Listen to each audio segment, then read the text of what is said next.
নারীদের কোমরে পরানো হয় সতীত্বের তালা। তারা পরিণত হয় নিষ্ঠুর শাসকের সন্তান জন্মদানের যন্ত্রে। শুধু সন্তান জন্ম নয়, শাসকের সৈন্যের দুধও দিতে হয় তাদের। এই যন্ত্রণা সহ্য না করতে পেরে নারীরা একে একে পালিয়ে যেতে শুরু করে। শাসক গুলি ছুটতে যায়, ঠিক তখনই এক গর্ভবতী নারী তার সামনে দাঁড়ায়।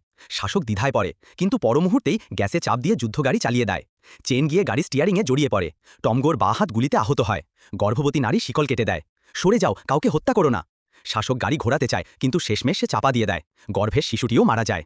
শাসক মৃতদেহ জড়িয়ে ধরে কাঁদে। তার দুটি বিকলাঙ্গ ছেলে, একজন বামন আরেকজন বিশাল কিন্তু বোকার মতো।